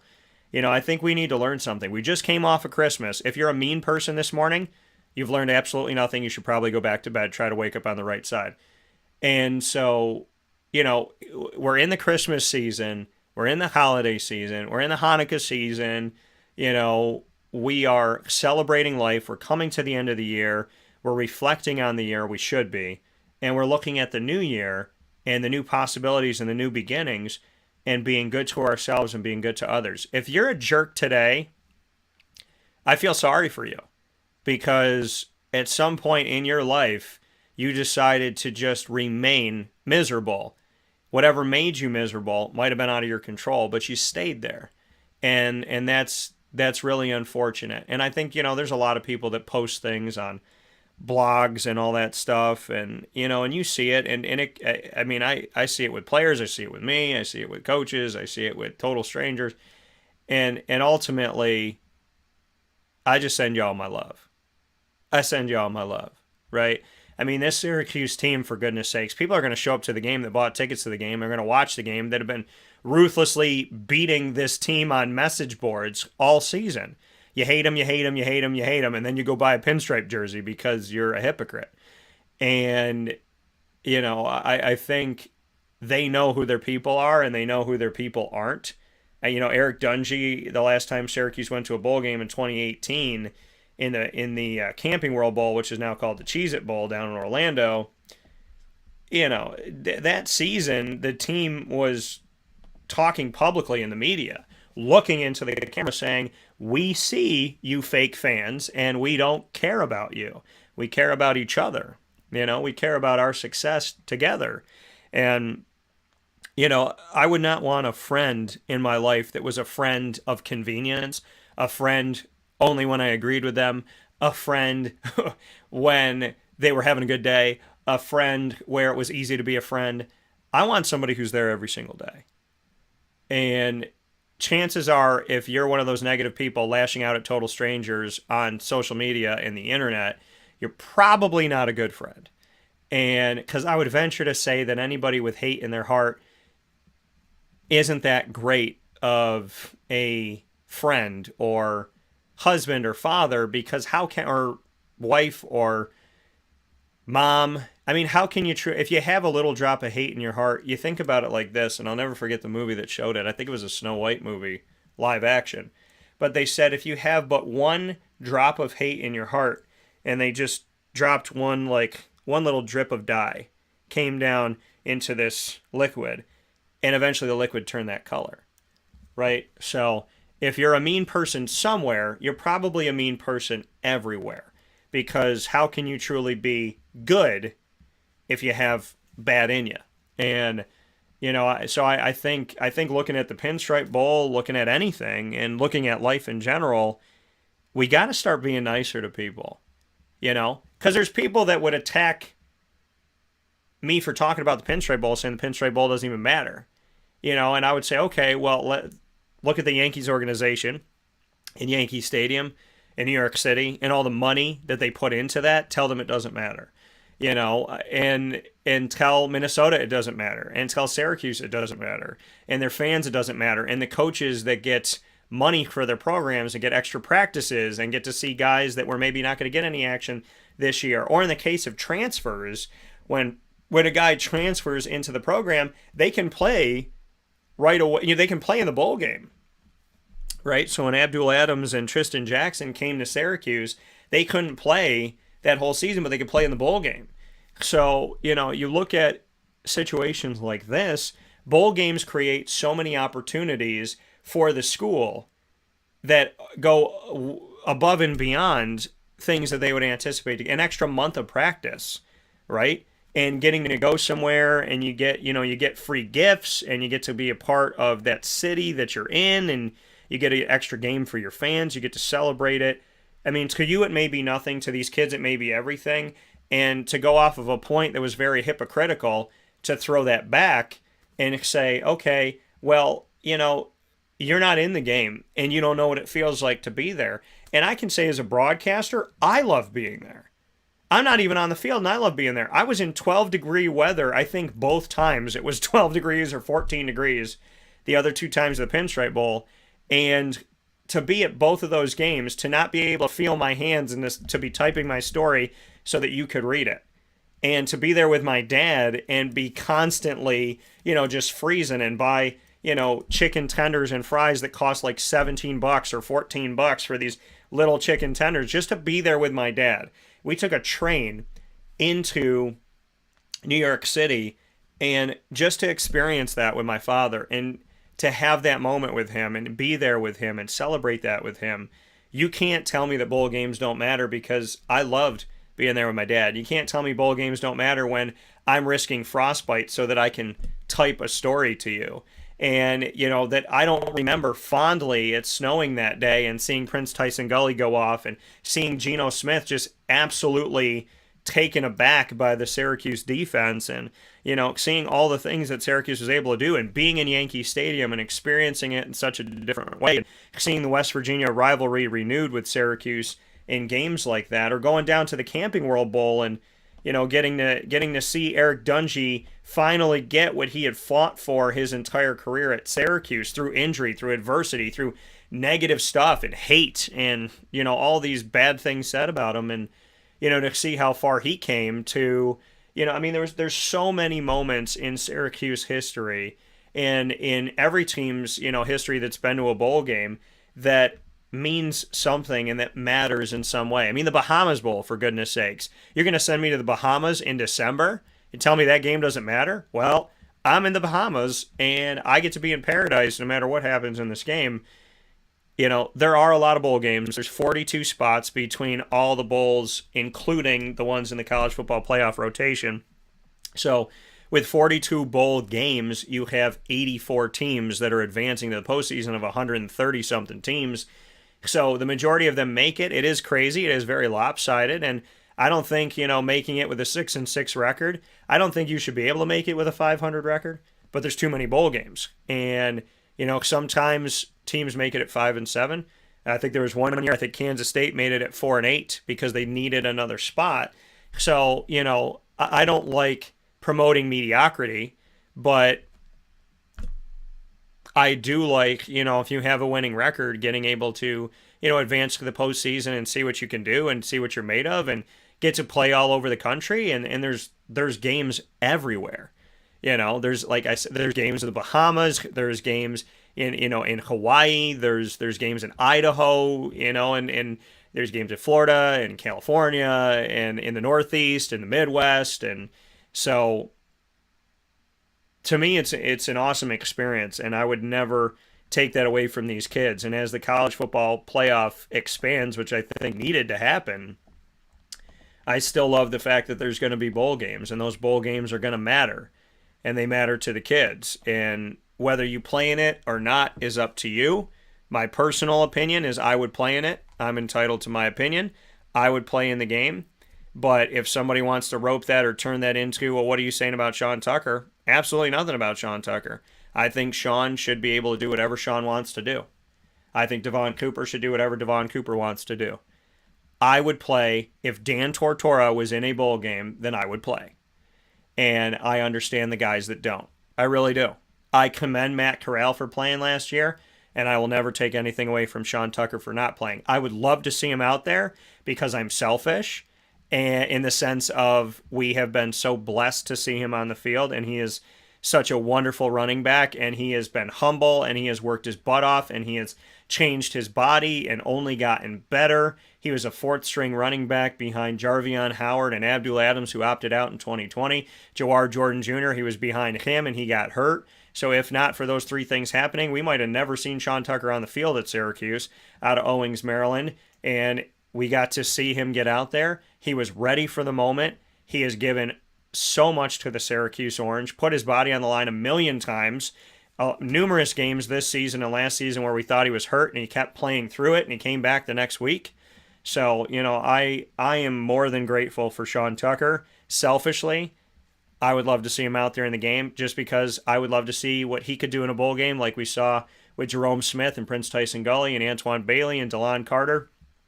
I'd love to see Sean out there, but I understand if he wants to get ready for the draft. So either way, it's people's decisions. But again, in today's America, you can't give your opinion apparently without somebody losing their minds. That's not what we do on Wake Up Call. I'm going to continue to be normal and rational and logical. And if the world around me does different, well, you can always come here for some logical, rational conversation where not everybody agrees, but we respect each other. Because that's how life should be. Not everyone's going to agree at your kitchen table, but you don't get up from the kitchen table, slam your plate, and throw your food at somebody. You eat together, you have difference of opinions, you respect each other, you justify your opinion, and you move on. And I'm sure that many of you got around a table this Christmas, this Hanukkah, whatever you're celebrating, and you had conversations with people that you might not have necessarily agreed with. But hopefully you didn't throw anything and break any plates, so stop doing it on the internet because it makes you look foolish, and it's ridiculous. We'll take a step aside for a fast break on Wake Up Call with Dan Tortora. When we spin back around, we'll wrap up this first edition of the Pinstripe Preview Week, as we'll be previewing the Pinstripe Bowl all throughout the week on Wake Up Call with Dan Tortora with two awesome specials coming up for you tomorrow morning that I can't wait to talk with you about right after this from inside of the Cafe Kubal studios. Carvel DeWitt, it's what happy tastes like. Do you know why? Because we make ice cream. Creamy, rich, flavorful ice cream. Not yogurt or iced milk like some of our competitors. Ice cream. Fresh, by hand, daily. For the calorie conscious, we have something new for you. Our new Carvelite. Same great flavor, creaminess, and texture of our regular ice cream with only 35 calories an ounce. So whether you want an ice cream cake, flying saucer, dasher, carvalanche, hard or soft ice cream, we will satisfy your craving with our fresh, handmade regular or new Carvelite ice cream. Carvel DeWitt. It's what happy tastes like.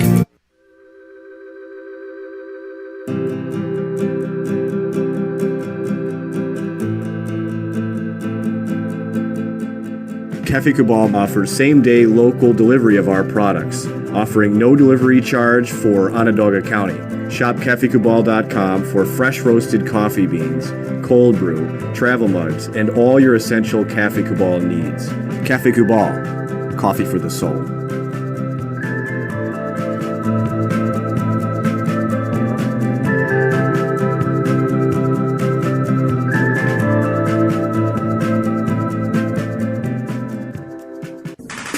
The Wildcat Sports Pub in Camillus, New York is located on 3680 Milton Avenue in the Home Depot Plaza. It is your family-friendly sports bar and restaurant. Folks, some sports bars aren't family-friendly. Some family-friendly restaurants are not sports bars. The Wildcat Sports Pub in Camillus, New York is proud to be both.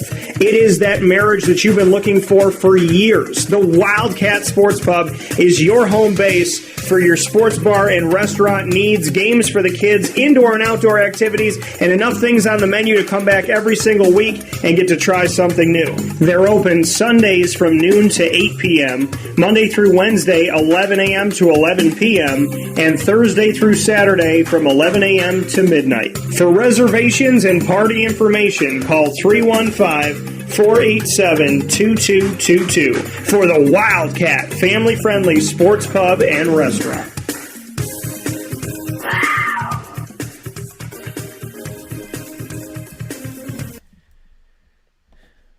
Welcome back here to Wake Up Call with Dan Tortora inside of the Cafe Kubal studios, hanging out with you where sports truly meets that thing called life. Appreciate you being here every Monday through Friday from 9 a.m. to 11 a.m. Eastern Time.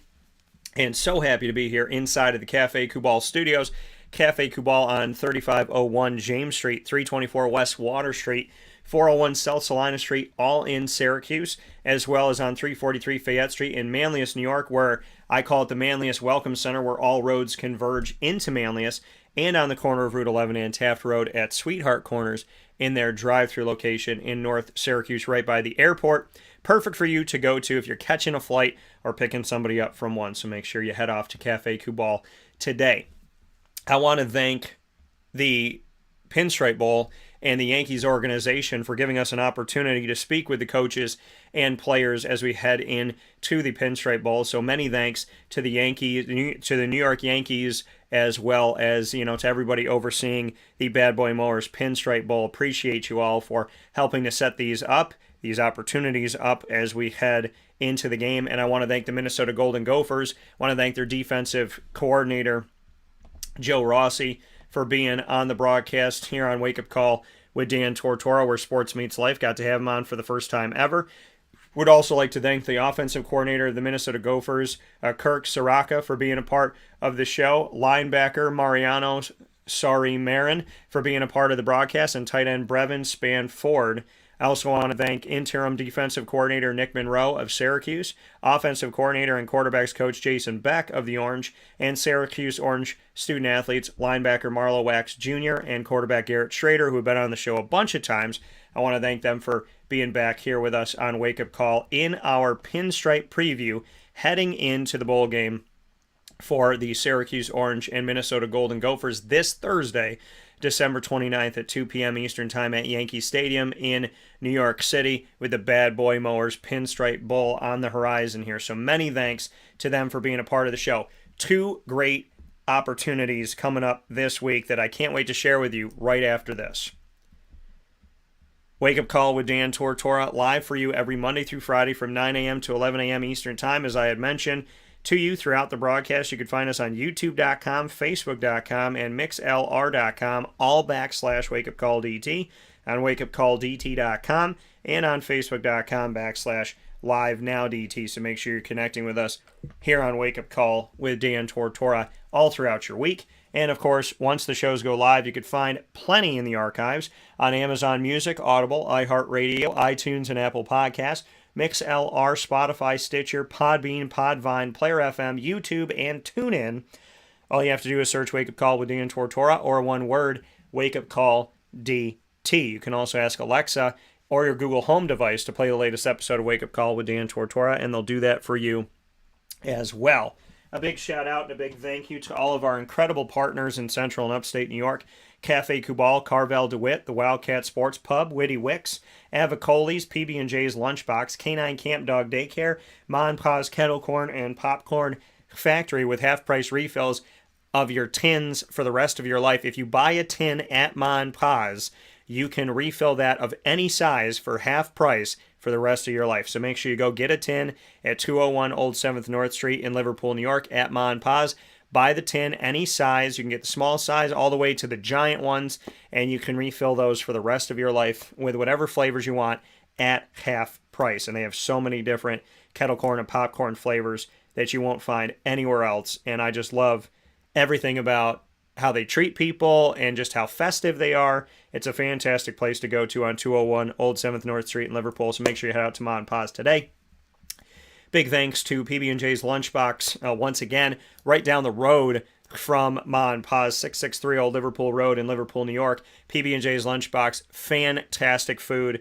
Seriously, everything I've had on the menu, so great. Get out to PB&J's today. Let them know that Wake Up Call sent you. Breakfast, lunch, dinner. It's all served daily, so you can get breakfast for dinner, dinner for lunch, whatever you'd like.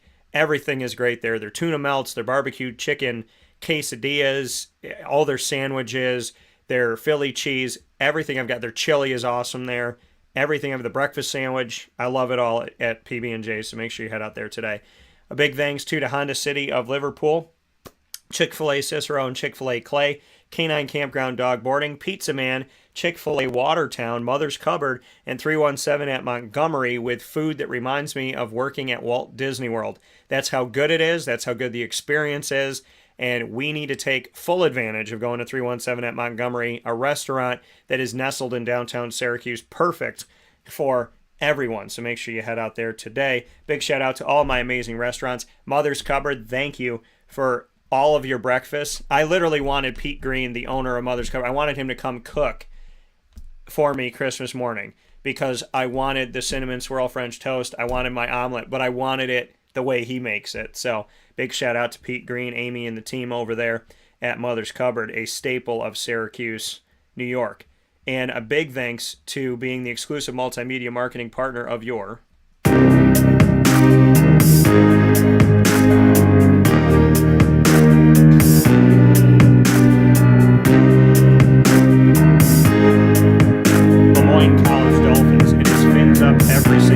Wake Up Call with Dan Tortora, where sports meets that thing called life. The Dolphins coming to you weekly on Wake Up Call with Dan Tortora, as we celebrate having our Dolphins here with us here on Wednesdays during Dolphin Time at 9 a.m. Eastern Time, first and third Wednesday of each month. AD and DT featuring Athletics Director Bob Beretta and myself, Dan Tortora, every second and fourth Wednesday with the Dolphin Dive featuring stories from student-athletes, coaches, administration, future Dolphins, and alumni here on Wake Up Call. You could get all of our Dolphin content by going to the Lemoyne tab on wakeupcalldt.com, and you can also subscribe to us on youtube.com /wakeupcalldt and search all of our Dolphin content on our channel that you can subscribe to for free on YouTube. Once again, youtube.com /wakeupcalldt, or you can just go into YouTube and type at wakeupcalldt, and you can find us there as well. For more information on your Dolphins, go to LeMoyneDolphins.com and their newly redesigned website.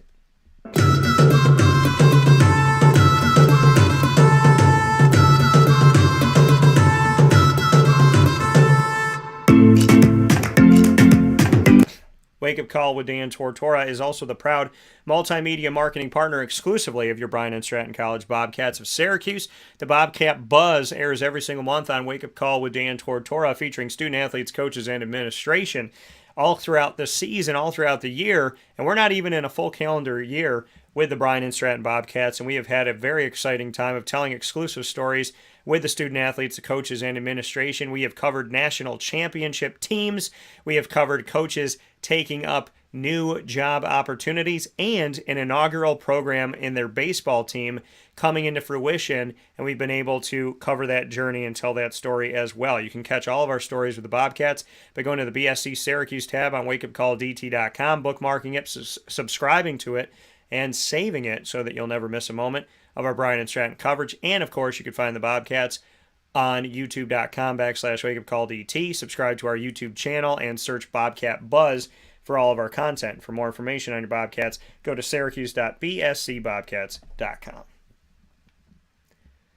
With that being said, here on Wake Up Call with Dan Tortora, inside of our Pinstripe preview week for the Bad Boy Mowers Pinstripe Bowl between the Minnesota Golden Gophers and the Syracuse Orange, I want to thank you for being a part of the show and for tuning in today. I want to thank my special guests that are on the show once again. I want to thank defensive coordinator of Minnesota, Joe Rossi, offensive coordinator Kirk Ciarrocca, as well as a big thanks to linebacker Mariano, Sori-Marin, and tight end Brevyn Spann-Ford of the Minnesota Golden Gophers. Of the Syracuse Orange, I want to thank interim defensive coordinator Nick Monroe, as well as offensive coordinator and quarterbacks coach Jason Beck, quarterback Garrett Shrader, and linebacker Marlowe Wax Jr. I want to thank you for tuning in to the show, for getting up this morning and watching and listening all over the world right after Christmas. So many thanks and much appreciation for you being a part of Wake Up Call with Dan Tortora today and every Monday through Friday. Can't wait for tomorrow's broadcast. We're going to have two separate specials airing tomorrow morning during Wake Up Call with Dan Tortora inside of the Cafe Kubal studios. I'm going to be airing my one-on-one special with Coach Hicks, William Hicks, who spent many years as the strength and conditioning coach at Syracuse. He's still on the Hill to this day, helping out Syracuse with alumni relations and raising money and connecting former players to the Syracuse Orange Athletic Department and to the school itself. Coach Hicks joins me from Mother's Cupboard tomorrow morning, and I'll be airing that for you at 9 a.m. Eastern Time. So big shout out to Coach Hicks as we continue the Pinstripe preview week with the Bad Boy Mowers Pinstripe Bowl coming up between Minnesota and Syracuse. So at 9 a.m. tomorrow morning, Tuesday, December 27th, 9 a.m. Eastern Time worldwide, you'll get to see Coach Hicks and I from Mother's Cupboard eat our food while we discuss the Syracuse Orange heading into the Pinstripe Bowl. And at 10 a.m. Eastern Time, Alec Lemon, who is part of Pinstripe Bowl history and Syracuse football history, will be joining me to tell his story, to talk about the team that he's currently coaching, and so much more. So at Glen Burnie High School in Maryland. So very excited to have two more special broadcasts coming up for you in Pinstripe Preview Week with Coach Hicks, that's been a part of the Pinstripe Bowl, and Alec Lemon, who was a wide receiver in the Pinstripe Bowl, both connected to Syracuse University and the football program. They come to you tomorrow, 9 a.m. for Coach Hicks, as we go live, as we bring you our conversation from Mother's Cupboard on 3709 James Street in Syracuse, New York, and at 10 a.m. Eastern Time with wide receiver Alec Lemon. So great stuff coming up in Pinstripe Preview Week, and awesome conversations going to be had with Coach Hicks and Alec Lemon. Can't wait to share those with you. Look forward to it very much so, and want to thank you for being a part of the broadcast. Head out to Witty Wicks today. Grab yourself a candle to smell oh so good in your studio, your office, wherever you may be. So make sure you go out to Witty Wicks today. Get all your Syracuse and Central and Upstate New York centric stuff like we have decked out in our studio. And by the way, Christmas and holiday decor and ornaments at Witty Wicks are 40% off this week. 40% off. They're open Monday through Friday from 10 a.m. to 7 p.m. Well, open throughout the week from 10 a.m. to 7 p.m. here. So I want to get you all the information from Witty Wicks that just came in. So I don't want you to miss a single thing here. So the information here that you need to know from Witty Wicks is as follows. So open this week, Monday through Friday, 10 a.m. to 7 p.m., 40% off Christmas ornaments and decor. So get in there to 190 Township Boulevard in Camillus, New York, and get your Christmas holiday decor and ornaments for 40% off all Christmas merchandise at Witty Wicks today through Friday while supplies last. So if you go in Wednesday and half the stuff is gone, it's gone. So make sure you get out there today to Witty Wicks. Let them know the Wake Up Call sent you. 190 Township Boulevard in Camillus, New York. Appreciate you so much, Witty Wicks. Thanks for all you do. Big shout out to Cafe Kubal again. Fill your cup up right and stay warm today with your favorite teas and coffees and the chais that I love from Witty Wicks, and of course all of their treats and food that they have on their menu at all of their fantastic locations. In the meantime, MonPosPopcorn.com is what's poppin', bringing you our Pinstripe preview to start off the week. Thank you again to Minnesota and Syracuse. Thank you to you. And find us on Facebook at WakeUpCallDT, Twitter at CallDT, and Instagram at WakeUpCall_DT. God bless.